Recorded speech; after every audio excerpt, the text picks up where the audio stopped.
¿Qué onda, gente? ¿Cómo están? Estamos aquí en un capítulo más de EDC8 Podcast. Este podcast que se realiza todos los sábados a las 7 de la tarde. Estamos aquí de nuevo. Es un gusto tenerlos aquí presentes y como verán en el título, tenemos un tema bastante interesante, una unión entre sistemas y mecatrónica, el cual vienen siendo sensores y videojuegos. Y este día tenemos como nuestra invitada a Carla Medrano. Hola Carla, ¿cómo estás? Papá es electrónico, entonces yo crecí con la electrónica toda mi vida. Básicamente crecí entre los aparatos que mi papá desarmaba y arreglaba. Entonces, esto es algo que a mí me apasiona mucho y pues qué mejor, ¿no? Que platicar de ello con videojuegos y aquí con Enrique. Muchas gracias, muchas gracias. Una disculpa, ahí se me pasó poquito, como se presentó. Su nombre es Carla Medrano, ya cuestiones de que está hecho totalmente en vivo, ¿no? Este programa. Te tuve en mute un pequeño momento. Ah, ok. Sí, pues el tema es bastante interesante y ha sido un transcurso a lo largo del tiempo, ¿no? Desde la primera generación que hubo en consolas y desde antes, desde que se realizó la computadora. Uno de sus primeros videojuegos pues fue el Tetris, ¿no? Que era para comprobar las capacidades de la computadora, de una computadora rusa, si no mal recuerdo, que, Sí, que fue realizado para eso. Entonces, como sabrán, pues la tecnología y los videojuegos siempre han estado unidos, realmente unidos, y eso se ha demostrado, ¿no? A través del tiempo. Pero la integración de los sensores se- en lo personal y en lo que yo he visto a través del tiempo ha sido que he estado un poco más ligada a las consolas. No sé cómo lo veas, Carla. pues no solo a las consolas, pues también a los mandos. Eso en general, ¿no? Ha sido el crecimiento y evolución de la tecnología con el tiempo. Como sabemos, el gran salto que dio la industrialización después de las guerras, pues fue lo que generó esto, porque como sabemos, la primera consola nació, no sé si tú sabes bien la historia, ¿no? Pero sí nació de dos personas que estaban aburridas esperando cosas de la guerra y se pusieron a ver con el monitor de que, ah, mira, esto pasa cuando le muevo aquí y acá. Y entonces como que crearon ese pequeño juego y de ahí van saliendo, ¿no? Como que las ideas, oye, mira, con esto podríamos hacer un juego, ¿no? Un juego electrónico y ya empezar las ventas, ¿no? Sí, sí, es bastante chistoso que los grandes avances que tenemos hoy en día han sido en base a fines bélicos, ¿no? Sí. Muchos de ellos crecieron. Eh, pero ¿cómo ves la parte en la que esta rama, en la que la ingeniería mecatrónica y la de sistemas se unen al momento de combinar hardware con software?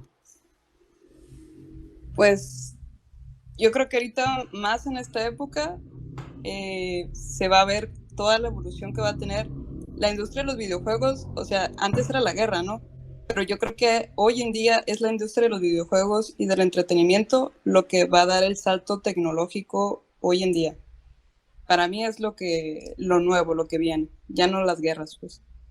Así es, ahí dicen que DJ evolucionó a la guerra de consolas. Sí.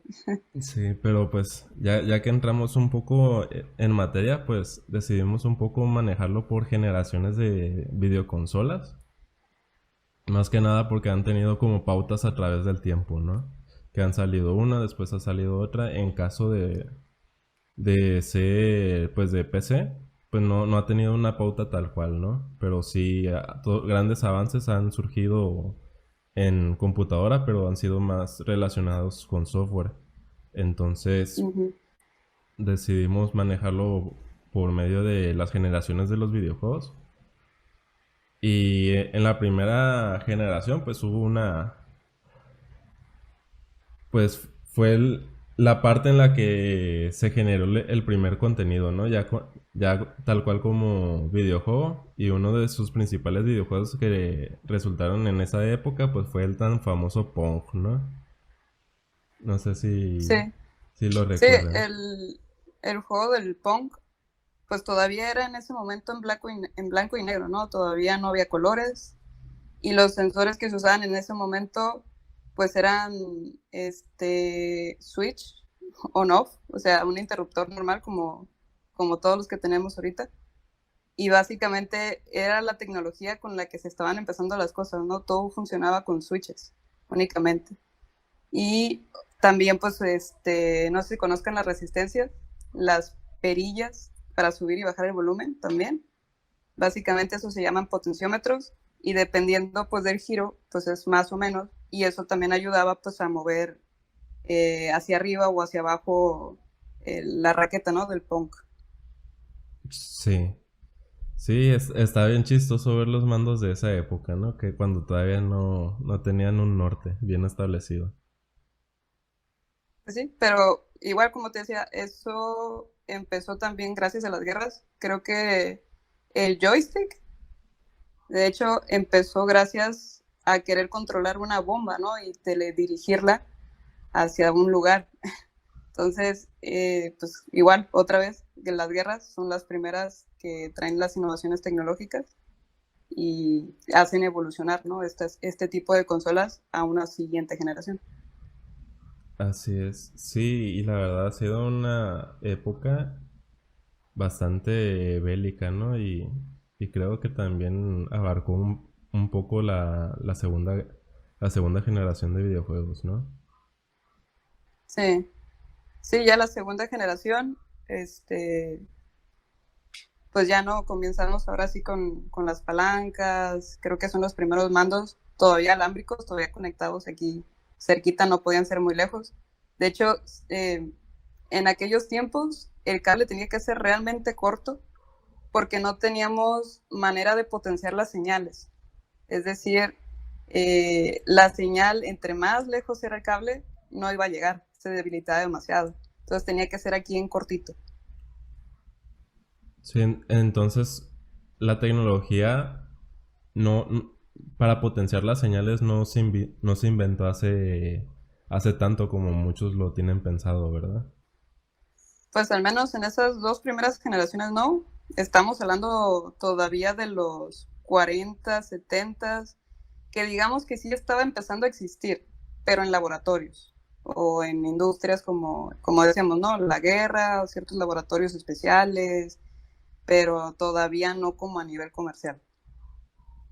Sí, y durante esta época pues estaba la tan famosa Atari, ¿no? Que fue si no fue la primera, fue de las primeras consolas que realmente hicieron un cambio en la industria de los videojuegos y aterrizándola como tal, ¿no? Como una industria de desarrollo de videojuegos. Sí, sí, ya las primeras consolas que ahora sí fueron totalmente a nivel mundial, pues los Atari, ¿no? Sí, y está bien chistoso porque, por ejemplo, podría sonar un poco como intuitivo decir que se estableció como una industria en este momento porque ya existía, pero para ese entonces estaban las arcades y durante esta época pues salió también el tan famoso Pac-Man, ¿no? Que fue un boom total, pero era un arcade. Y estas arcades estaban regularmente puestas en bares. No eran videojuegos familiares.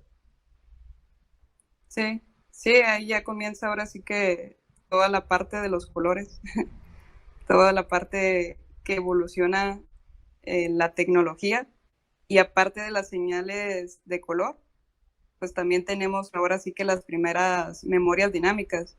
Yo creo que tú como programador pues sabes que la memoria dinámica pues es muy importante a la hora de programar, Ujú. porque sabes que no, que es limitada, ¿no? O sea, tú sabes que la RAM pues, es muy limitada. Sí, Entonces ya empieza a aparecer desde los Ataris. y está bien chistoso ahorita que lo comentas, desviándome un poco del tema como regularmente lo hago. Está bien chistoso porque los programadores de ahora no invierten tiempo de su vida a entender cómo funciona la memoria de acceso aleatorio, que vendría siendo Ujú, la RAM, ¿no?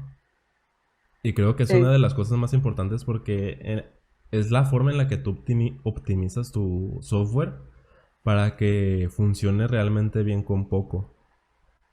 Entonces, sí. es como decir, o sea, ¿cómo es que se traba el Candy Crush en mi celular? Pero el hombre llegó a la luna con 4 megabytes en RAM, ¿no? Sí, pues es que como en aquel tiempo todo era más limitado, pues tenías 8 bits, pues no podías hacer más que música de 8 bits, píxeles, y tenías que hacer lo que pudieras con eso, y pues obviamente la RAM también era pues totalmente limitada, entonces sí tenías que aprender esas cosas desde esos momentos. Por eso muchos programadores que son de épocas anteriores tienen mucha más experiencia que la gente nueva, porque ahora pues como hay más cosas y más cantidades, pues no ves, no mides esas cosas en la programación. Así es. Y pues después de la segunda generación, pues entra una crisis, ¿no? La crisis de Atari, que fue en el cambio que surgió a la tercera generación. Y hay muchos lugares que tienen muy, muy, muy bien documentado, pero en este caso, pues nos estamos enfocando mucho a lo, a los sensores, ¿no? Porque pues es el tema de este podcast. Pero estuvo Sí. bien, bien chistosa la parte en la que estuvo la crisis y todo y en este revuelto estuvo el juego de E.T., ¿no? Ah, sí, sí. Sí, Ni modo. que es un juego que se hizo famoso porque fue tan malo que lo enterraron en Nuevo México. Sí, que la gente quería, había leyendas urbanas sobre ese juego y que no existió, y que sí existió. Y fue Y sí, confirmado cuando hace unos años atrás los desenterraron. sí, creo que hasta hay episodio de eso en Los Simpsons. Sí, creo que sí. Y, y en esta época entra ya pasa los videojuegos de ser los videojuegos que se jugaban en bares y todo eso. ¿Por qué? Porque entra una empresa llamada Nintendo a venderse como una consola familiar, un juego de niños. O sea, entró como juguete básicamente durante esta época, el cual hizo que cambiara el concepto de los videojuegos. Sí, y esto también, pues gracias al avance tecnológico, es que llega el transistor. El transistor, digamos, que es una perilla, pero es una perilla que deja pasar señales y no, pero la miniaturizaron a un tamaño tan pequeño que es con lo que hacen ahorita los microprocesadores que tenemos en las computadoras. En Ujú. ese momento, en los 70s, es cuando por fin lograron como la fórmula secreta para miniaturizarlo. Sí. Y ahora sí es cuando nacen las consolas portátiles, que ya no son los monstruos de computadora que tenían eh, en cuartos enormes, ¿no? O sea, aquí ya aparece, por ejemplo, también las computadoras portátiles, como la Apple II, las consolas que puedes llevar de un lugar a otro. Ya empieza la digitalización. Y ahora sí ya empezamos con los ceros y unos que tanto los programadores aman. Y que tanto nos causa problemas porque ya que te metes un poquito más a fondo a ese lado, pues entiendes un poquito más varios conceptos como la criptografía, ¿no? Que Sí, básicamente es el movimiento de ceros y unos en textos y en tokens. Entonces, durante esta época, pues sale los primeros las primeras dos revoluciones, ¿no? Del mando de como lo conocemos ahora, que es la palanquita de arriba, abajo, izquierda, derecha, que lo apretabas solo con el pulgar, que ya no era una palancota grande, uh -huh. y los botones chiquitos y acomodados. con la dirección a la izquierda y los botones a la derecha, el A y el B. Sí, sí, como decimos, esto ya empieza ahora sí con señales digitales, ¿no? Sí, sí, está bien chistoso la parte cuando cambia a eso nuevo, porque imagínate el ingenio que tuvieron los programadores para realizar tantas acciones solo con arriba, abajo, izquierda, derecha, A y B. Sí, de hecho, pues ya son las combinaciones lo que logra que puedas hacer diferentes cosas y que también puedas hacer los combos, ¿no? También en las maquinitas. Ujú. Y creo que en base a eso fue donde nacieron muchas cosas, ¿no? Que ahora conocemos. Porque dicen que la limitación es la forma en la que se fomenta la creatividad, ¿no? Sí, sí, así es. Ahí pues estamos hablando todavía de 8, 16 bits máximo, ¿no? O sea, no había más que eso pues, en señales. Sí, y eso se traducía a todo. Entonces, durante esta época, pues nacen muchas partes de la programación que realmente, si te das cuenta de la reutilización de código, en la cual si alguno de los aquí presentes jugaron el Mario Bros. 1, se darán cuenta que los arbustos y las nubes son lo mismo, no más que de diferente color. Entonces a esto a nivel programación realmente hacía que el performance del código fuera muchísimo mejor. Sí, sí, así es. Yo creo que ya es en esta época, aunque no lo parezca, pero se empieza con la realidad aumentada, pero no pega, no pega porque aunque es realidad virtual, pues tú ves puros bits, o sea, tú ves puros píxeles y no lo sientes real y al final Ujú. caen en picada todas las consolas que sacan en esos momentos. Sí, se quisieron adelantar un poquito de más a la época. Sí, sí, sí, totalmente. Y pues no, no les pegó en esa generación, ¿no? Lo bueno es que después la retomamos. Sí. Sí, de hecho, después de esta generación, que es la tercera, pues entramos a la cuarta.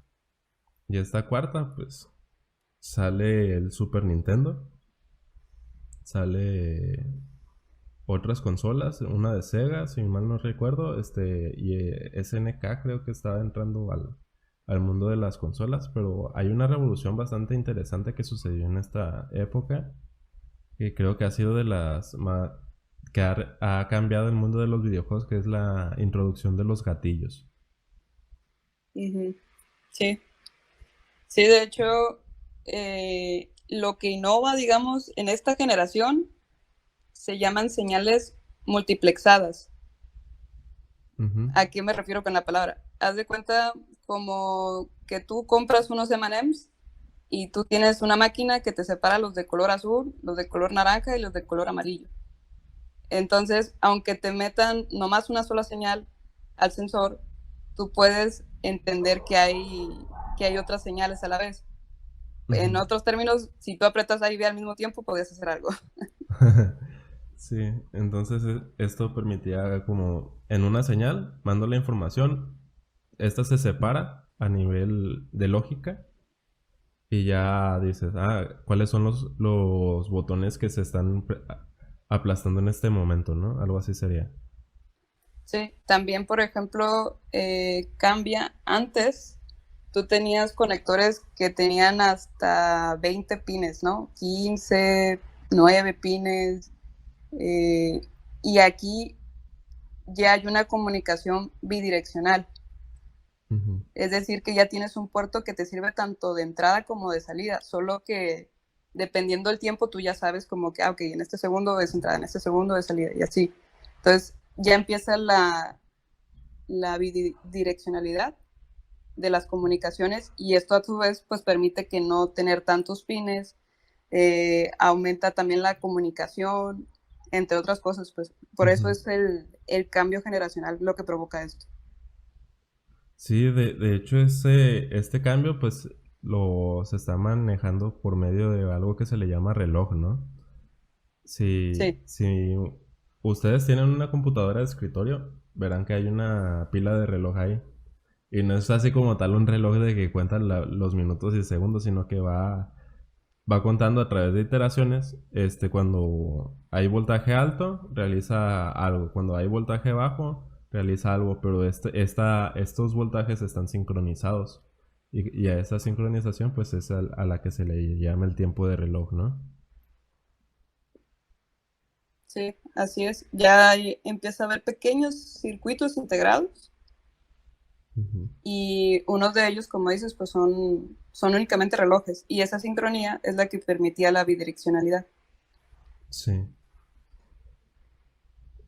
Sí, y de aquí, de esta generación, a nivel sistemas, para hacer un poco más hacia mi área, sale un videojuego que creo que es de los más interesantes que hay a nivel código, que es el Super Mario World. Porque de aquí están totalmente plasmados los patrones de diseño que hoy conocemos y que se siguen utilizando en el desarrollo de software, como es la herencia, como es la inyección de dependencias y otras metodologías que se tienen en el área de sistemas, aquí se ven reflejadas a un nivel gráfico.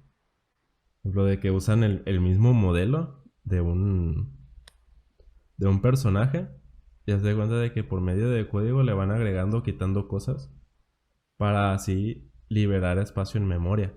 O sea, de que si estos personajes se mantuvieran en memoria, cada uno por separado consumirían muchísima memoria. Pero si guardas un personaje y a este personaje le agregas o le quitas cosas, entonces esto te permite que guardar pequeños fragmentos de ese mismo objeto para que tú puedas irlo manipulando, ¿no? Entonces, esto a nivel performance y a nivel de lectura y muchas otras cosas ayuda muchísimo. Muchísimo a los programadores para que no tengan problemas porque pues aquí ya entra el problema cuando juntas el software y el entretenimiento, que es el tiempo de respuesta. No podías darle un clic y que pasara un segundo y se moviera, ¿no? El personaje. Sí, Lo querías... sí, como decíamos, se lo Ajá. tenía que ingeniar los ingenieros en esos momentos, ¿no? Con lo que tenían. Sí, y el tiempo de procesamiento tenía que ser muy corto para que esto surgiera. Y creo Sí. Ajá. Sí, dime. No, nomás iba a decir que, por ejemplo, pues en esos tiempos y esos juegos no llegaban ni a 30 megas que conocemos ahorita. Ahorita que ya estamos en las teras, pues, Ujú. y más allá. Sí, así es.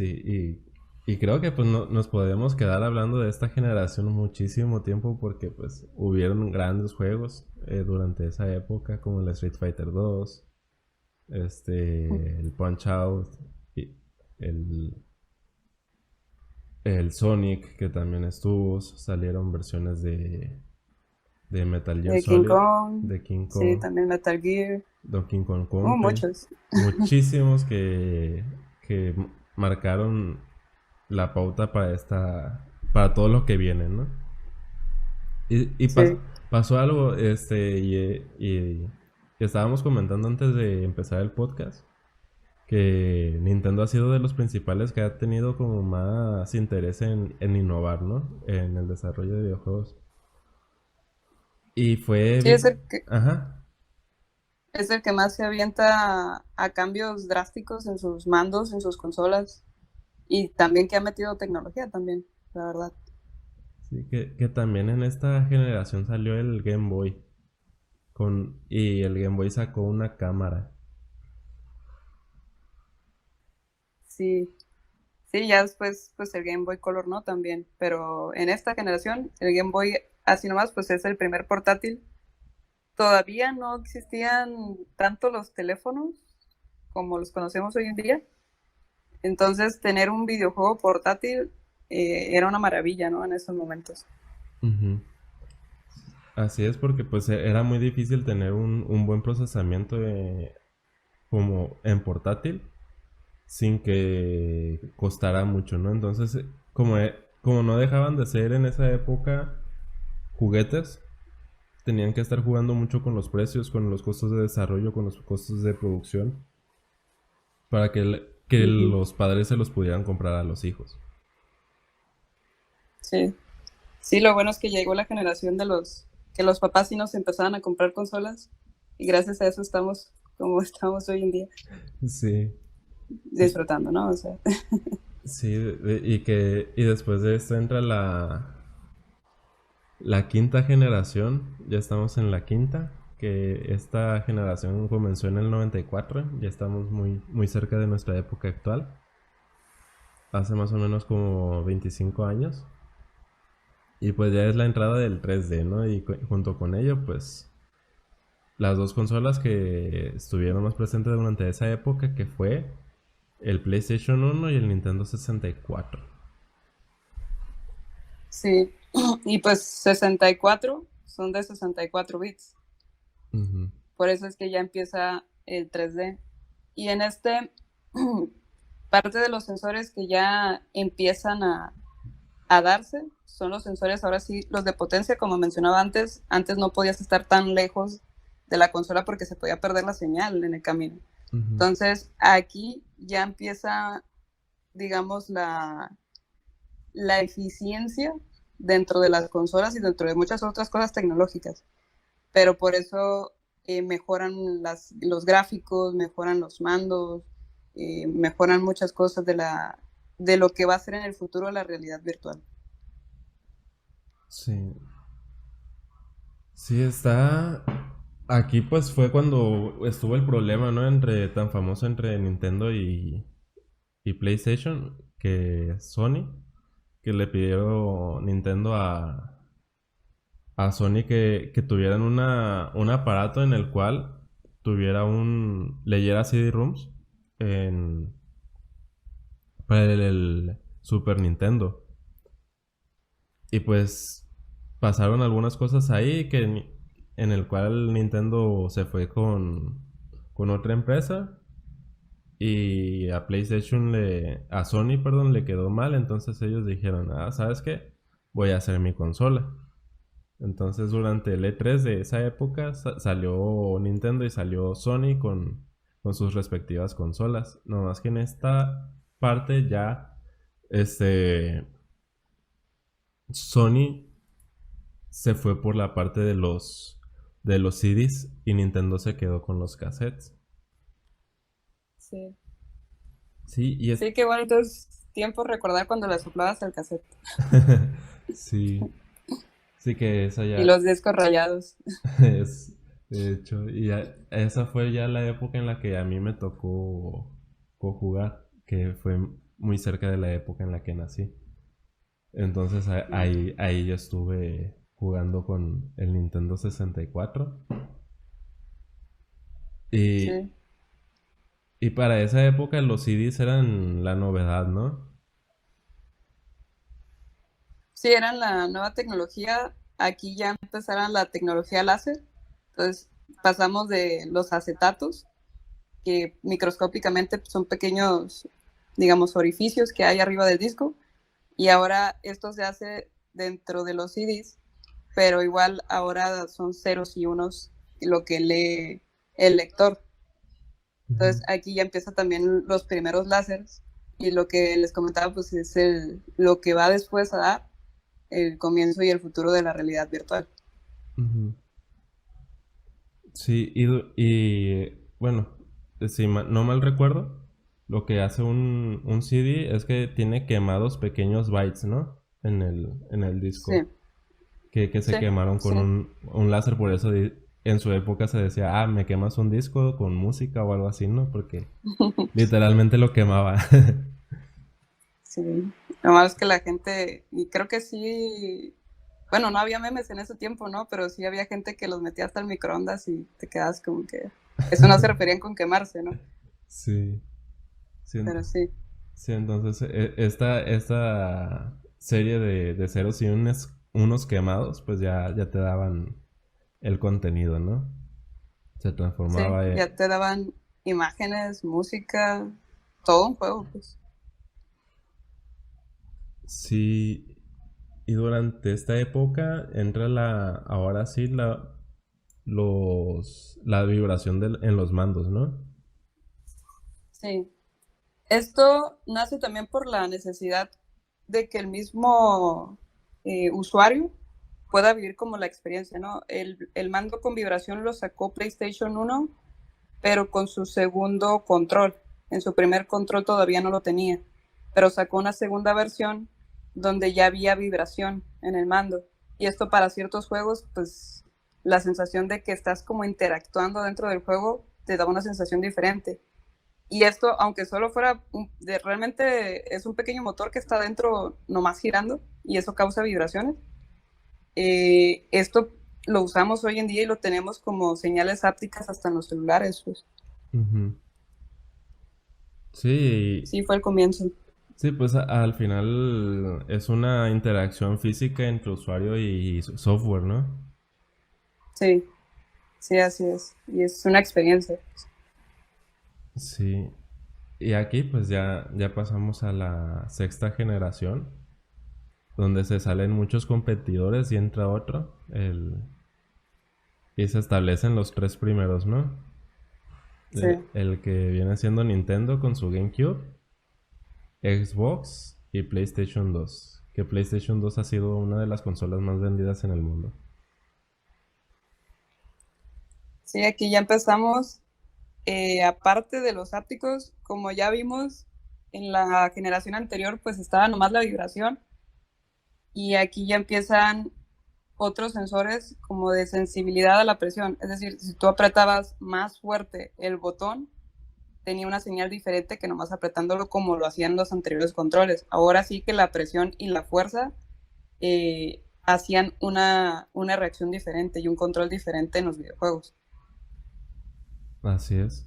De hecho, si los que nos escuchan agarran un juego de carreras y con los gatillos aceleras y frenas, si en este año en el que están, juegan uno de Xbox One y le pican poquito al gatillo del acelerador, avanza poquito, pero si le comienzas a picar recio, comienza a acelerar más, ¿no?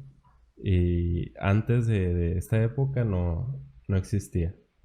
No existía, era un botón más. Y pues no, ya cuando se implementó, pues fue en la sexta generación de videoconsolas. Sí. Sí, aquí ya, como decimos, ¿no? Todos estos sensores, aunque nacieron en generaciones anteriores, ya las tienen las actuales, ¿no? Estas y las que siguen, y las que sí vamos a seguir contando. Sí, sí, todos los sensores que hemos comentado aquí han sido poco a poco agregados a las nuevas consolas porque han establecido como un estándar, ¿no? Ujú. Sí, así es. Otro de los sensores que también se dio en esta generación es la radiofrecuencia, es decir, que por fin hubo controles inalámbricos. Aquí en radiofrecuencia, básicamente es una señal no muy lejana, no puede ser muy lejos, tiene que estar todavía cerca, pero es una señal de infrarrojo, ¿no? Es de luz. Ujú. Entonces, aquí es cuando nace, pues, que no necesitemos cables, las señales inalámbricas. Y no nomás pues para los videojuegos, ¿no? Pero ya los mandos al menos ya no tenías el cable y ya te podías mover mucho más. Y también pues tenías que, a su vez, tener algo para cargarlas, ¿no? Porque pues todavía no estaban tan optimizadas. Entonces, las anteriores consolas pues te duraban que unas 2 horas el control, el mando y lo tienes que conectar otra vez. Y ya en el PlayStation 2 y en el Xbox ya empezaron ahora sí que mejorar las baterías y pues ya te duraran al menos 8 horas de juego, hasta 10 horas de juego ininterrumpido. Wow. No sé, porque sí me acuerdo que conectabas el control y te duraba como 1 o 2 horas y hasta ahí llegaba, ¿no? Sí. En muchos casos, sí. Era totalmente horrible.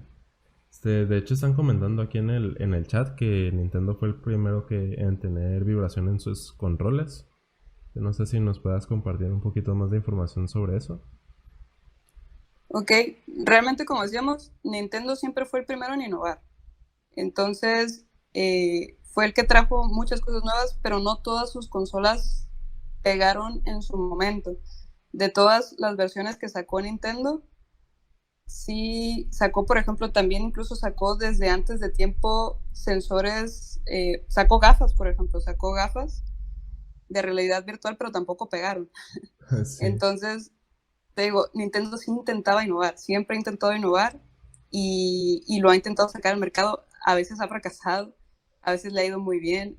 Entonces, ha tenido de todo, pero sin duda ha sido Nintendo uno de los primeros precursores en la innovación de los videojuegos en cuanto a los sensores, ¿no? Sí, de hecho, y aquí más que nada para comentarle a los espectadores, nos estamos basando mucho en los que fueron, no los precursores, sino los que marcaron la pauta. Sí, sí pudieron hacer un avance antes, pero no necesariamente ellos marcaron el cómo se iba a usar a futuro, ¿no? Entonces no, estamos basándonos un poquito más en eso, de quiénes fueron los que realmente sobresalieron en aplicar estos sensores.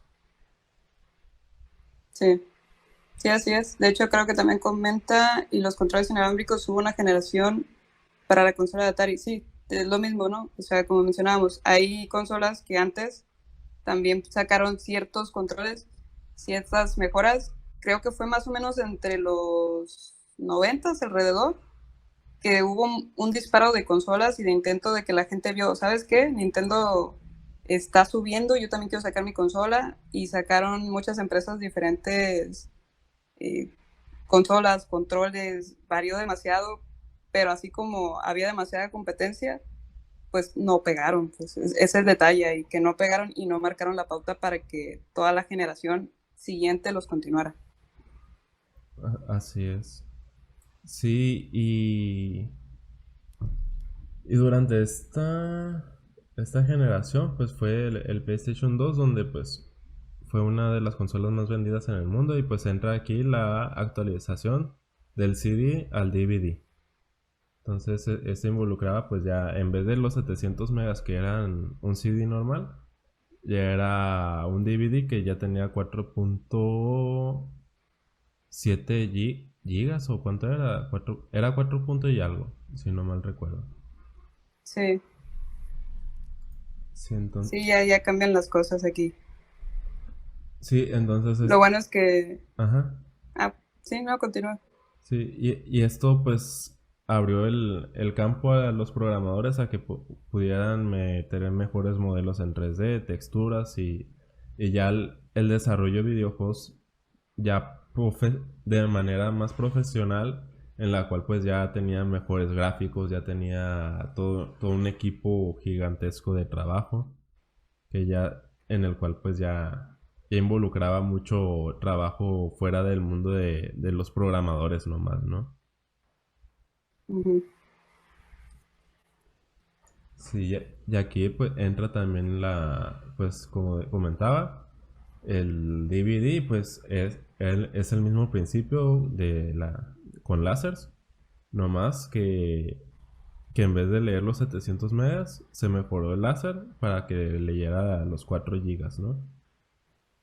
Sí, aquí lo que cambia es, digamos, hay diferentes películas en el CD y ahora puedes no solo quemar, digamos, la parte de encima, ahora hay una segunda capa que con el láser, si es un poco más caliente, puede llegar y ahí también grabar. Entonces, por eso es que ahora hay más capacidad, pese a que el tamaño es el mismo. También tiene que ver que el láser también cambió los tamaños, ¿no? Ahora podías hacer más pequeños los orificios, los ceros y unos que estaban grabados en el CD y la lectura de los mismos, ¿no? Ujú. Sí, Pues sí. y creo que algo que se nos estaba olvidando un poquito, que fue desde la generación pasada del PlayStation, que también se introdujo las memory card, que ahorita, Ah, sí. que ahorita están bien olvidadas. Pero, pero antes se Pues, ocupó. Ajá. no, no creas, el Switch ya todavía trae tarjetas de memoria que ocupas para jugar. Sí, pero así las tarjetitas, no sé si te acuerdas que costaban como 500 pesos mexicanos y eran de 8 megas para guardar los juegos. Sí, sí, no, de hecho todavía, inclusive el PlayStation, aunque ya tienes videojuegos digitales, pero de todos modos a veces quieres más capacidad y tú mismo le puedes cambiar el disco duro pues a que tenga mayor capacidad, porque la que viene por defecto en la consola pues no siempre es la que tú quieres, ¿no? Así es. Y nos pasamos un poquito de esta generación a la siguiente, que ya vendría siendo la séptima, que ya estamos muy cerquitas a la generación actual. Y aquí entran pues el tan famoso Wii, Xbox y el PlayStation 3. Esta generación yo creo que es la más importante en cuanto al cambio de los sensores. También es de las más peleadas, ¿no? Aquí pues entra el Wii, entra el Xbox 360, entra Sony con Kinect. Y aquí pues hay muchos sensores, ¿no? Lo que cambian. Ahora la tecnología ya no es de radiofrecuencia, ahora es Bluetooth. Las baterías ahora son de litio.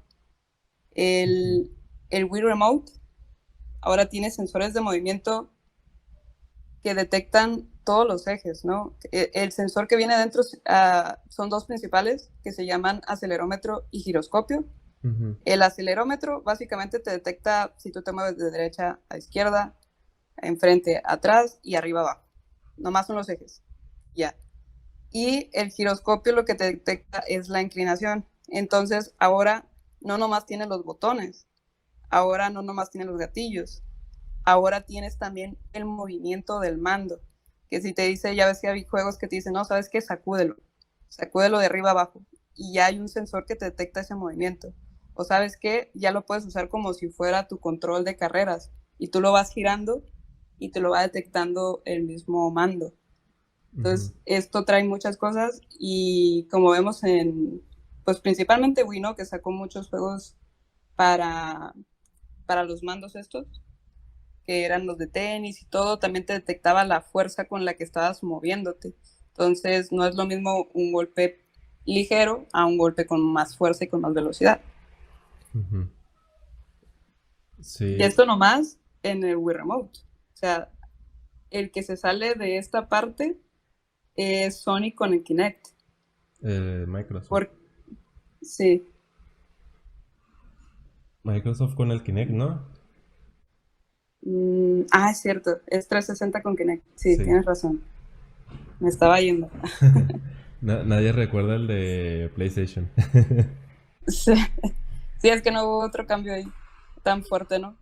De hecho, ya empezó a tardar con el cambio de las consolas a partir del PlayStation 3.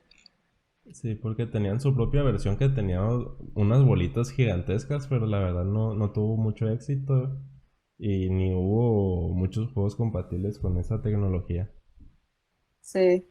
Pues el Xbox 360 con Kinect, los sensores, pues eran principalmente de cámara. También aquí ya se introducen todos esos sensores de cámara, de luz, de video, de profundidad, de que ya te detectan también, pues todo tu cuerpo en 3D y a su vez esa profundidad ni siquiera ocupaban ese acelerómetro y giroscopio, te detectaban perfectamente bien los movimientos que hacías con fuerza y, y los gestos con las manos y los pies inclusive. A mí me tocó usar tanto los de Wii como los de Kinect y sinceramente me gustaban más los de Kinect, aunque no pegó en su momento. Pero, por ejemplo, con los de Wii puedes estar totalmente sentado y quieto y únicamente mover la mano. Y ya estaba, bien a gusto. Pero Sí, con el Kinect, no, sí te detectaba de que sabes que tu pierna derecha está mal y te la ponía de otro color y ya tenías que volver a moverte y todo. Entonces te obligaba un poquito más a que todo tu cuerpo estuviera con el juego. sí, la verdad me da un poco de tristeza que esa tecnología se haya olvidado porque sí era bastante innovadora para su época. Pero no, creo que es una tecnología que no estaba tan hecha para videojuegos. Se podía jugar con ella, pero creo que no estaba como bien aterrizada para los videojuegos. Sí, Porque ahí el problema también fue que no hubo tantos juegos. así es, porque salieron muchos proyectos, de personas que agarraban un Kinect, lo conectaban a la compu y comenzaban a hacer presentaciones y hubo muchas cosas para ayudar a gente con problemas del habla y todo eso, entonces ya que pudieran identificar ciertos movimientos. Entonces, estaba muy, muy, muy padre. Para rehabilitaciones también fue usado el Kinect. Pero Sí, para el público en general, pues no los cautivó. sí, de hecho a mí me tocó hacer un verano científico y hubo presentaciones, yo creo que de 3 proyectos a nivel nacional que eran con Kinect, que eran igual para hacer juegos o para hacer cosas educativas con Kinect. Pero eso también fue una estrategia misma de Microsoft para intentar rescatarlo los sensores los que tenían, pues intentar darle más poder. Pero igual como decimos, no hubo desarrolladores que quisieran tanta complejidad para hacer esos juegos. Entonces Ujú. no salió como quería. Sí, y aquí pues pasa, ya en esta generación pues pasa lo que ya estuvimos comentando, ¿no? Antes de comenzar el podcast, que fue Ujú. la parte de la industria de los videojuegos pasó de ser una industria tecnológica a una industria de entretenimiento, en el cual Sí. ya se contaban historias, ya se contaban muchas cosas que pasaron. Durante esta época salió uno de los juegos que más ha pegado en cuestión de narrativa, que fue el de Last of Us, que ahora que Que acaba de salir el 2. salió el 2 y tiene de hecho menor reputación, menor calificación por los usuarios que E.T., el videojuego, entonces es un dato chistoso. Ah, no puedo creer eso. Sí, sí, pero, pero ya comenzó a realizarse la industria ya pasó de ser tecnológica a pasar a una industria de entretenimiento, ¿no? Pero no, Sí. ajá, No, sí, tienes toda la razón. O sea, ya los juegos que se hicieron en esta época también tienen mejores motores, como decimos, la tecnología también avanzó. Entonces, hay mejores motores, hay mejores computadoras también para hacer las cosas y obviamente los gráficos también tuvieron que ver, ¿no? Las pantallas también, o sea, pasamos ahora sí que a tener el HD, pues el Ultra HD y posteriormente pues ya el 4K, pues. sí, y una de las tecnologías que también entró bastante, pues fue el Bluetooth, ¿no? Que antes no estaba en las consolas.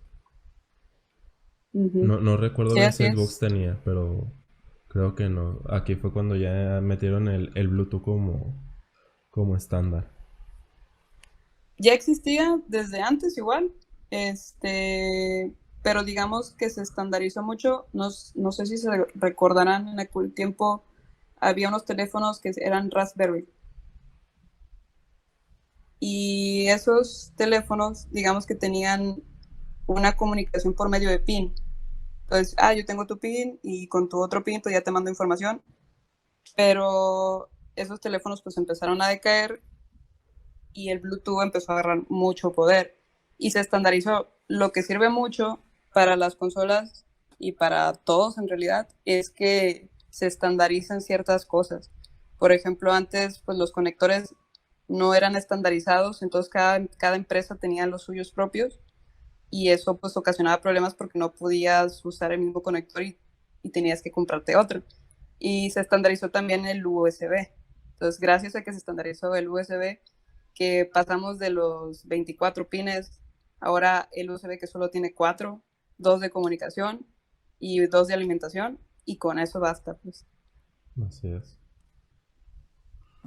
Sí, y creo que es un tema bastante importante porque la estandarización no es como darle, quitarle a la innovación, ¿no? Sino aterrizarla de que, oye, puedes integrar más cosas usando un estándar, ¿no? O sea, de que, por ejemplo, sin estos estándares, pues muchas cosas no podrían haber salido, ni en la actualidad. Por ejemplo, ahorita que estamos yo que soy programador, me- Ujú. los estándares funcionan bastante para cuando agarro código de otros programadores. yo sepa cómo manejar, cómo se van a manejar los archivos y se está declarando algo en un lado y lo está usando en otra parte, sé por dónde va, entonces esto permite que el trabajo sea más fluido y cuando no es así, el trabajo se vuelve un poco caótico, ¿no? Y esto era Sí, lo que pasaba y poco a poco que se fueron estandarizando esas tecnologías, pues ya integrarlas fue un poco más fácil, ¿no? sí. De hecho, por ejemplo, también en esta generación ya empiezan también los gestos faciales y los comandos de voz. Dentro de los comandos de voz, pues ya podemos darle órdenes con la voz a las consolas. No sé si lo usaron mucho, yo sé que hay gente que no tiene la costumbre de dar órdenes a un aparato, más que cuando no sirve, ¿no? De que préndete, pero, pero en esos tiempos ya le podías dar instrucciones a los dispositivos de, ¿sabes qué? Cámbiame de arma. Y te las cambiaba, pues. Ujú. Y ese reconocimiento de comandos y de gestos, pues ya lo usamos hoy en día para todos nuestros asistentes virtuales. Sí, sí, de hecho surgieron bastantes cambios durante esta generación, la séptima generación, Sí. y, y ya dando entrada a la octava generación, que es en la que estamos actualmente a punto de pasar a la novena, pues entran los que conocemos, ¿no? Ya en la actualidad, que es el Xbox, el PlayStation 4, el Switch y el un poco olvidado Wii U. Pues sí, es que Wii U también, pues entró también como portátil, no sé si recordarás. Sí, y de hecho, incluso en esta parte, pues se demostró que Nintendo estaba totalmente a favor de la innovación, ¿no? Porque era la portátil, pero que también se conectaba a la tele. Ujú. Pero lamentablemente su marketing no fue tan bueno, en el cual también es referente de cómo no hacer las cosas para, para un mercado, ¿no? Porque se entendió que el Wii U era el Wii, pero una actualización no nueva, entonces no se dispararon las ventas. Sí, lo que ya hizo el cambio grandísimo, pues fue el Switch, ¿no? Que los mandos, los Joy-Con, pues se pueden separar de la misma consola. Y ahora pues tienes dos controles en vez de solo uno, ¿no? También, no sé si vieron, pues cuando sacó en su momento, eh, que mucha gente hubo memes de todo eso, aparte de los cartones, que los conectabas con varios Joy-Con y hacían diferentes cosas. Todo eso por los sensores que tienen dentro. O sea, todo lo que puedes hacer con esos sensores, puedes crear nuevos juguetes nomás. Por eso lo sacaron también, porque saben que los sensores que tienen esos Joy-Con son tan importantes y se pueden usar de tantas maneras para crear nuevos juegos y nuevas cosas, que dijeron, ¿sabes qué? Vamos a dar esto como un juego que los mismos niños también puedan usar y aprovechar los sensores que ya tienen. Ajá. Sí, de hecho que sacaron memes de que son cartones bien caros y... Sí. Sí, Pero fíjate que yo sí soy de las personas que piensan que sí valen lo que cuestan. ¿Por qué? Porque a pesar del material del que están hechos, la obra de ingeniería que hay detrás de eso, por parte del acomodo de las piezas, del cómo tiene que encajar todo, que con cosas muy pequeñas, que tal vez que, por ejemplo, en este caso que es cartón, uh-huh. se puedan hacer ese tipo de cosas. De que están bien ensamblados, de que si compras uno, estás totalmente seguro que las cosas van a encajar en su lugar. No, Sí, y no me van a dejar mentir la gente que compra muebles para ensamblarse, que no los mandan a comprar por un carpintero o algo, que ellos compran el paquete y los arman, que muchas veces no viene como en el instructivo. Y también pasa. sí, y incluso barres los tornillos y te pasan un chorro de cosas y hasta con rayones termina tu mueble, ¿no? Sí, Entonces, no, por suerte los mismos ingenieros saben eso y intentan que, bueno, al menos el Switch es demasiado sencillo. Yo creo que está muy fácil también de agarrarle el modo y pues no hay tanto pierde. También para eso mismo hacen estas cosas. Sí, y aquí entra lo chistoso porque el Switch está lleno de sensores. Sí, Está lleno de sensores por todos lados.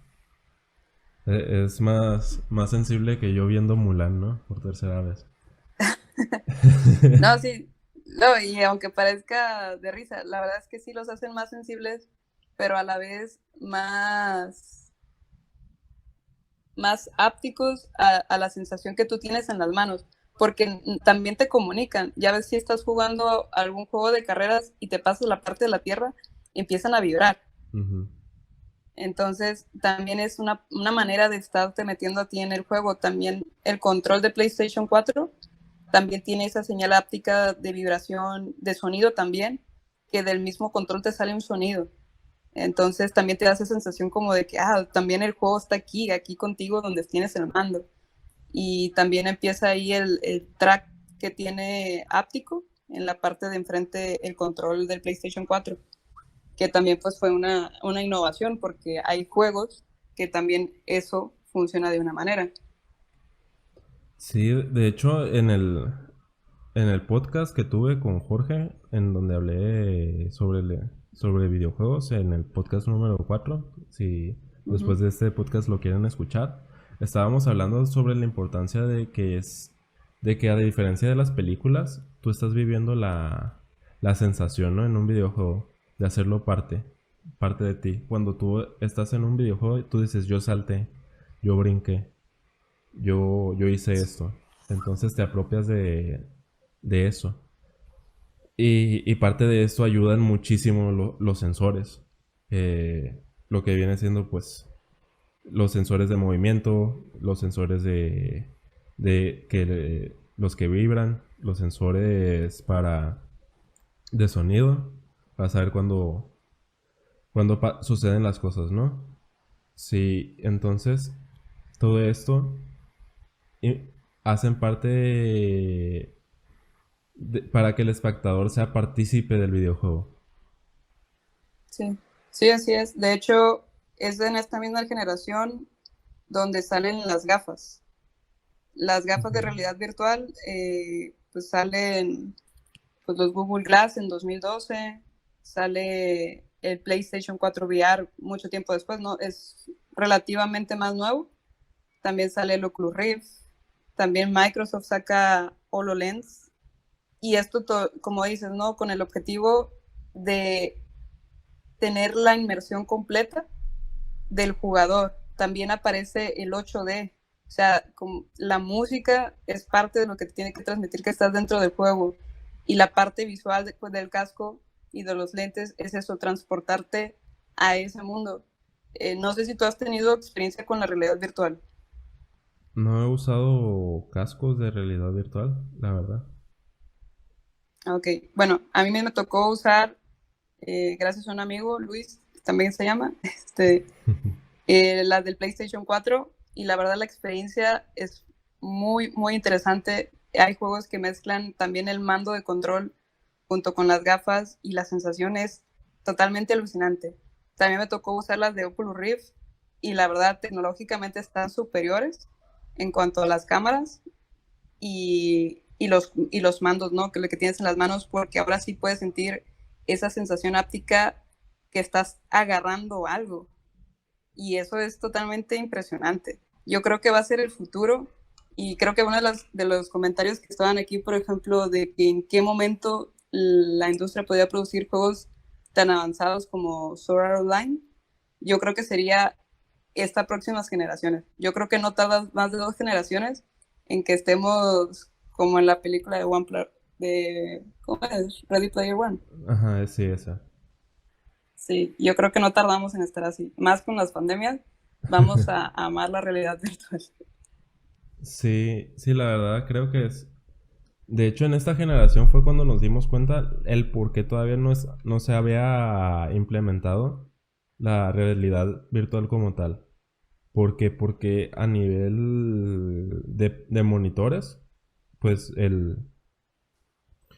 La realidad virtual pues ocupa dos monitores de 144 hercios para que la persona que está en el aparato no se maree.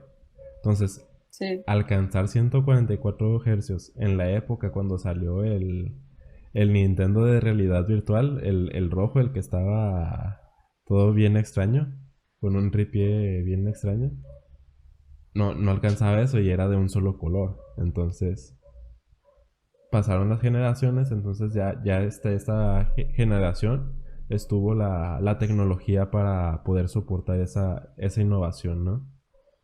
sí. Y no es solo el casco.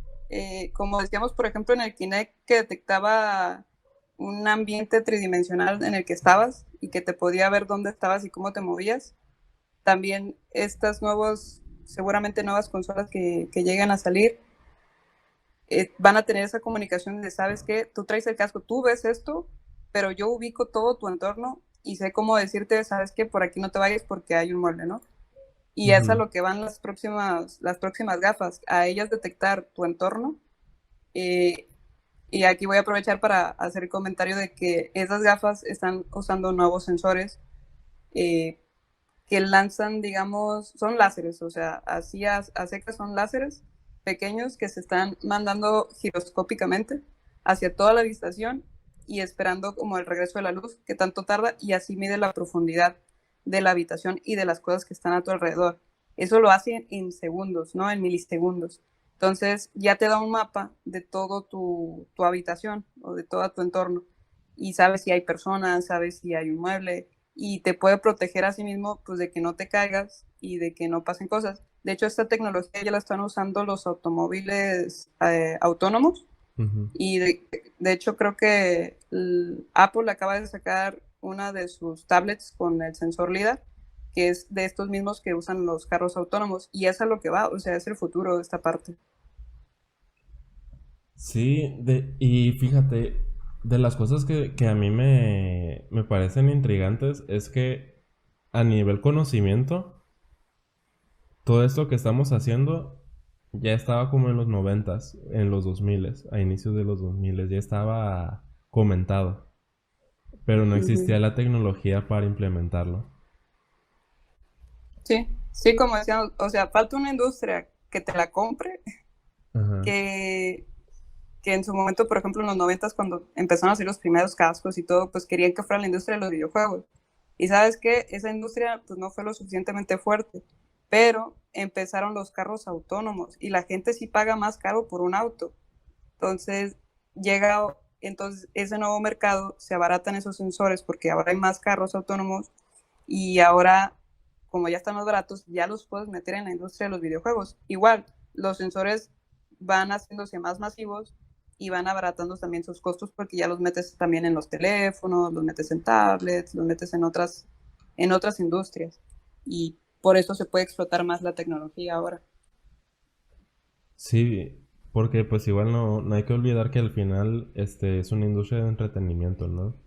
Y una Así industria es. relativamente que nació como una industria de juguetes. Entonces, no se pueden arriesgar a asumir esos costos de estos sensores nuevos que están saliendo y todo eso, porque van a ser más caras las consolas, van a ser más caros los productos, ¿no? Del consumidor final.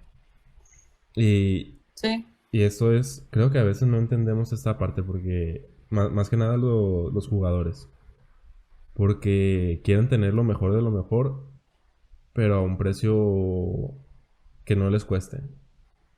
Y lamentablemente la tecnología cuesta y bastante. Porque al final pues es conocimiento, es mucho periodo de prueba y son muchas cosas. Entonces tenemos que aceptar esa situación actual de que sí se va a tardar y tenemos que aprender a esperar a que las cosas sucedan. Si no, va a pasar lo mismo con los periféricos que han pasado con los mismos, con los videojuegos, que aceleraron tanto estos videojuegos que los querían tanto que al final que salió no salió con la calidad que se suponía que deberían de tener, y ahí va todo el mundo de personas quejándose de que estaba mal hecho y todo eso cuando fueron ellos los que pedían que ya se tuvieran, ¿no? Entonces, Sí, como dices, o sea, las empresas quieren escuchar a los empleados, quieren satisfacerlos, pero el cliente a veces no está dispuesto a pagar por ese precio. así es. Entonces, pues sí, ocupas que se abarate o que al menos un nicho grande te lo pueda comprar de manera cara al principio y después se abaraten los costos para sacarlo masivamente. Que es lo que, por eso es que se empezaban muchos de estos sensores en las guerras. Ujú. Y, y poco a poco, pues ya la guerra es lo único que podía pagar algo tan costoso, ¿no? Esas investigaciones, esas mejoras. Pero ahora es básicamente la industria del entretenimiento la que tiene que costearse estos costos. Sí, y ya no se pueden dar el lujo de perder tanto dinero, ¿no? En Sí, investigación. Y sí, sí, así es. sí, de hecho, a mí como desarrollador de software se me hace bastante incómodo el escuchar cuando dicen, oye, ¿por qué este juego salió con estas gráficas y acá este otro juego en el cual se ve que tienen gráficas súper realistas y todo eso? Y es como, sí, o sea, ellos llevan más tiempo trabajando con el entorno de desarrollo de PlayStation o de Xbox. ¿Por qué? Porque es importante esto, el tiempo que se tiene, porque la gente va aprendiendo, va haciendo sus propias librerías, bibliotecas, como les gusten llamar, en cuestión de software, en la cual ellos van optimizando el código. Por ejemplo, una de las historias que me tocó escuchar hace poco fue que Crash Bandicoot, Ujú. hacía más de lo que tenían planeado los desarrolladores de PlayStation. Y esto lo lograba por medio del acceso a memoria en tiempo real. Porque casi todos los juegos de PlayStation es de que haces algo y pantalla de carga, haces otra cosa y pantalla de carga. Y muchos otros juegos, ¿no? Como el de Super Mario Bros. Del 64, que ya es que entrabas a puertas y todo eso, y entonces aprovechaba hacer Sí, carga del nuevo entorno y todo eso. Entonces, Crash Bandicoot comenzó a hacer esto, de entrar y sacar información de la memoria en tiempo real. Antes tenías que terminar la escena y pasaba esto, ¿no? sí, Y sí, de hecho, sacaron el juego se me olvida el nombre, el de Kratos. sí, el de God of War. Sí. Y si te fijas, pues cuando lo juegas no tiene ningún corte. O sea, todo es lineal y fluido, que sí te impresiona, a menos que te mueras, ¿no? Pero sí impresiona que no haya cortes en un videojuego. Así es. Sí, y es la forma en la cual los programadores están acostumbrados al hardware. Por ejemplo, Ujú. a mí me ha tocado programar en bajo nivel en la escuela, y ahí fue un poco como entendí que se manejaba la memoria. Entonces no es tan fácil, o sea, porque ya estás metiéndote a datos más interesantes, ¿no?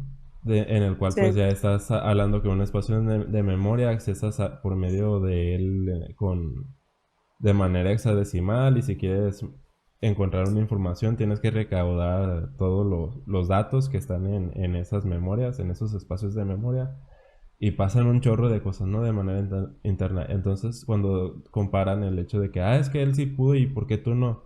Porque no tenemos el equipo, no tenemos el conocimiento, y ese tipo de cosas regularmente las industrias se los quedan para sí mismos porque es una ventaja en cuestión de competencias, ¿no? sí, sí, así es. Pues es la gallina de los huevos de oro que Ah, nadie quiere soltar. Pero sí, lo que hace que mejor crezca la tecnología y podamos hacer grandes avances, de hecho, es que no exista esa barrera, es que la gente comparta. A mí se me hizo un acierto grandísimo cuando Google sacó su tecnología de, ¿cómo se llama?, de inteligencia artificial, ujú. la dio gratis, o sea, la sacó y la publicó en internet y dijo, o sea, yo quiero que esta tecnología crezca, yo quiero que la gente haga cosas con esto porque es también como nosotros vamos a tener trabajo de este tipo de tecnología, pues, y que no se lo queda solo una empresa. Entonces, gracias a eso, las otras empresas pueden crecer y puede haber muchas mejoras tecnológicas si se comparten las cosas. Sí, totalmente estoy de acuerdo contigo y aquí pasa mucho, ¿no? El tan famoso open source que está en el mundo de los Ujú, del software, sí, que también creo que llega a la industria de mecatrónica y otras industrias, ¿no? El open source. sí, bendito open source, la verdad. Sí, sí, por ejemplo, esta librería creo que te refieres a TensorFlow, ¿verdad?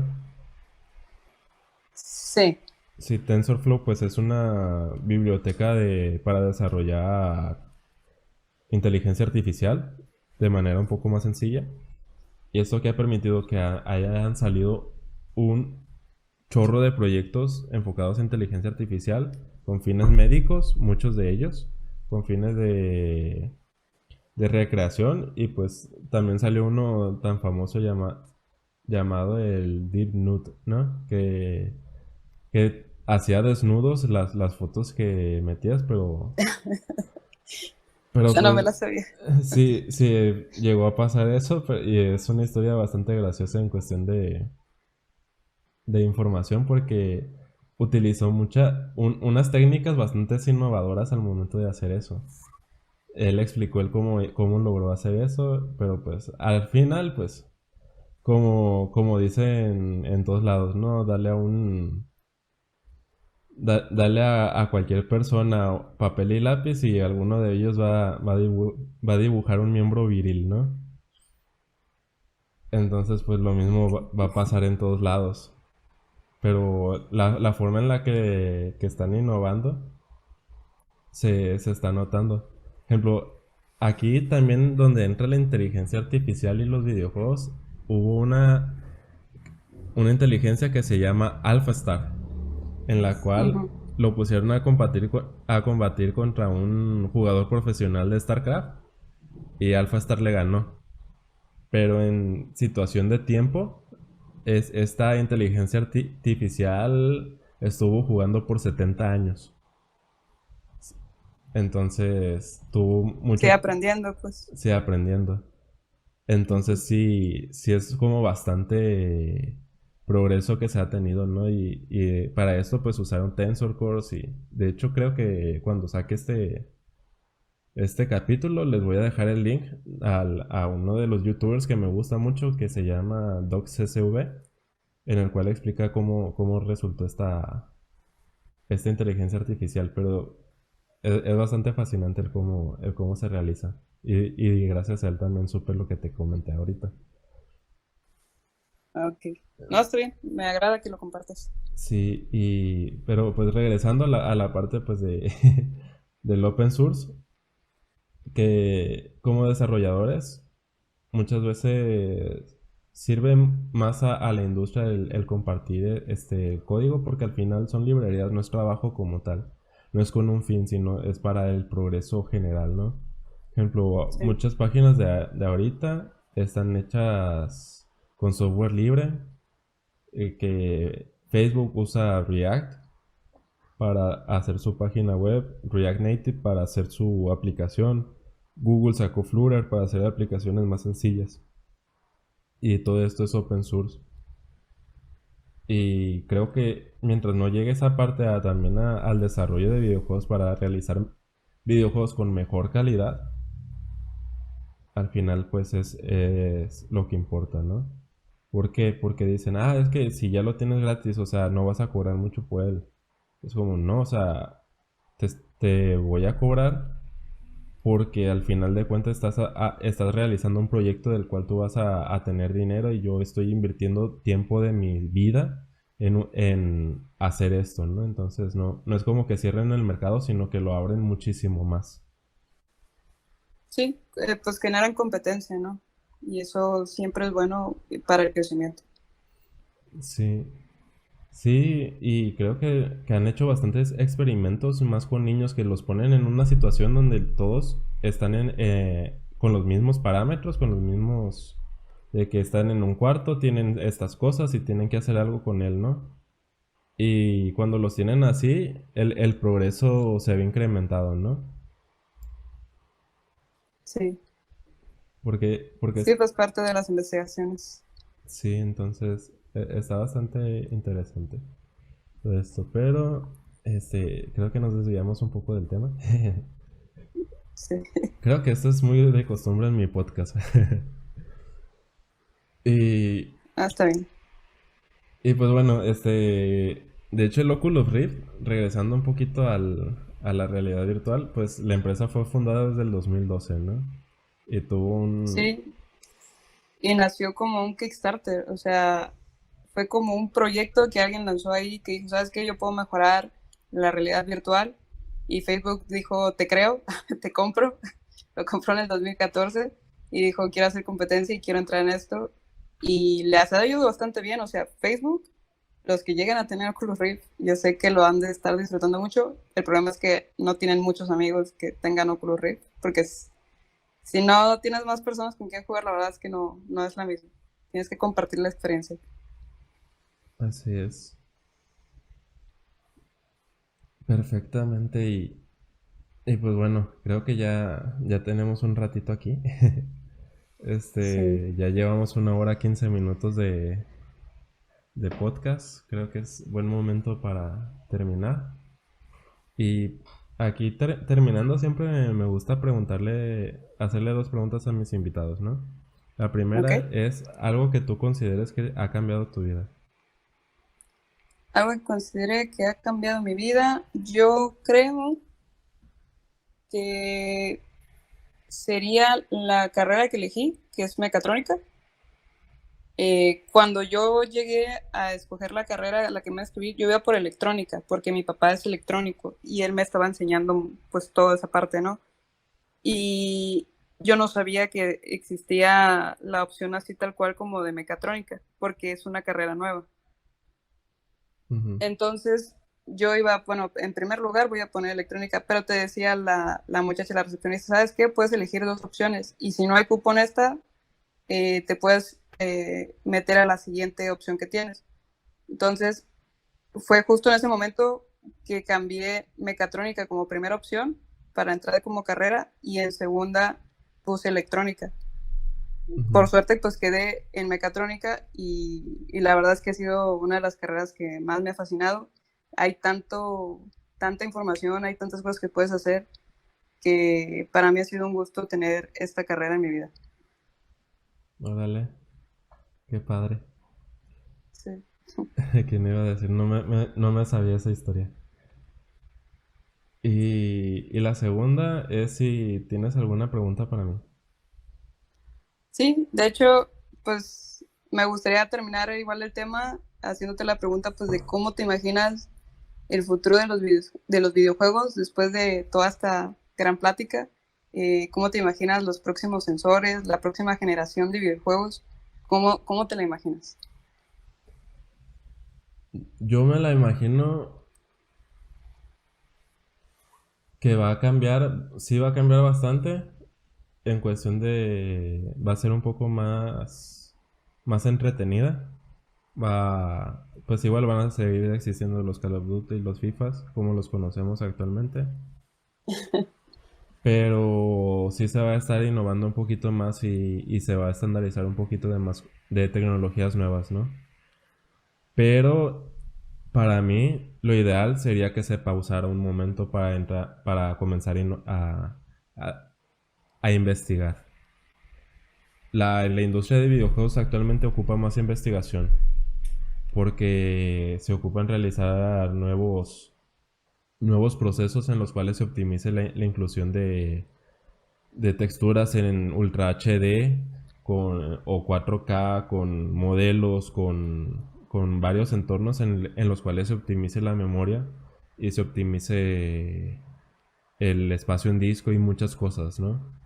¿Por qué lo comento? Porque como ya pasó a ser una de las industrias, una industria de entretenimiento,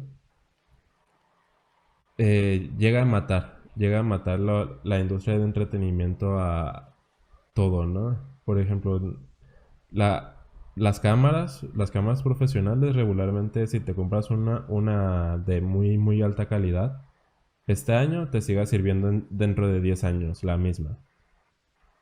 Entonces, sí siento que la industria del entretenimiento pausa un poco la innovación por el hecho de sacar dinero. Y Sí, sé que es algo sí, que la industria de videojuegos necesita porque también es una industria tecnológica.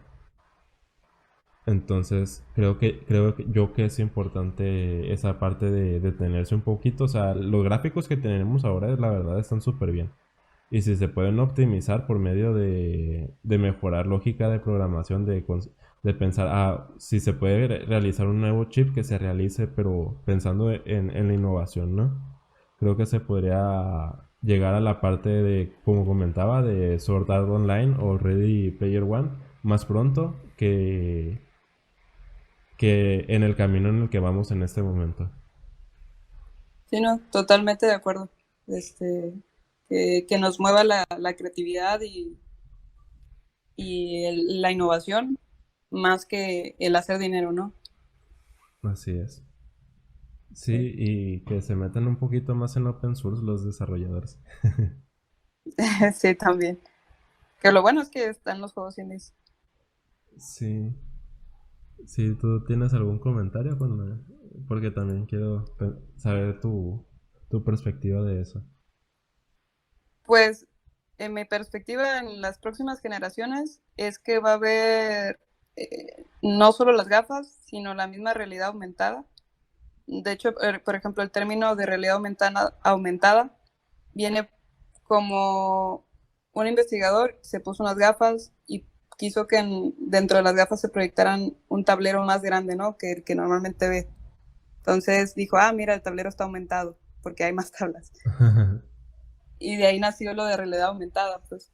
Entonces, yo creo que el futuro va a ser que también tengamos una especie de videojuegos aquí mismo, justo frente a ti, como lo hizo Pokémon Go, de que, ¿sabes qué? Ya no la cámara va a estar en el teléfono, ¿no? Vas a tener siempre tus gafas, o vas a tener siempre un dispositivo, no sé, algo, ¿no? O hologramas, quién sabe. Ujú. Y vas a poder interactuar con hologramas o con los juegos y el mundo entero va a ser una realidad diferente para cada quien.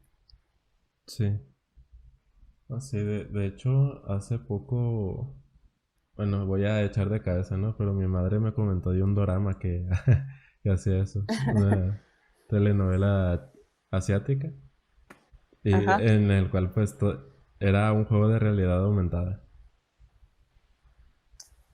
Pero pues, Okay. Me pasa la novela porque suena interesante. ok. Pues muy bien, muchas gracias por estar aquí, Carla, en mi No, podcast. gracias, lo disfruté mucho. Sí, gracias por estar aquí en este Late Night Show. y, y no sé si te gustaría cerrar con algo. No, pues agradecerle a toda la gente que se quedó hasta el final, que escuchó el podcast, que estuvo aquí, a mis amigos que sé que también estuvieron viendo y que me mandaron mensajes. La verdad que muchas gracias a todos, muchas gracias a ti también por invitarme. Eh, mm, ¿Quién soy yo, no? Para andar aquí, pero la verdad me dio mucho gusto y participar con el tema y es un tema que me gusta mucho, entonces me dio mucha alegría, ¿no? Que me invitaras a esto.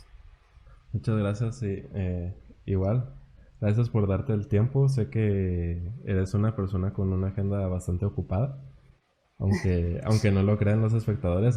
Sí dije, capaz si tiene tiempo, no tiene tiempo para venir a mi podcast, pero me alegra mucho que estés aquí. Ah, Y, sí, muchas gracias. y pues un gusto que estén todos aquí. Pues realmente como siempre lo he comentado, no somos eruditos del tema, pero lo poco que sabemos, por así decirlo, nos gusta compartirlo, ¿no? Y tal vez como comentó, vi los comentarios de que no comentamos el dónde iniciaron las cosas, sino dónde fue más conocido, ¿no? Donde se implementó más y ya hubo un concepto más general para todos para que pudieran entender, ¿no?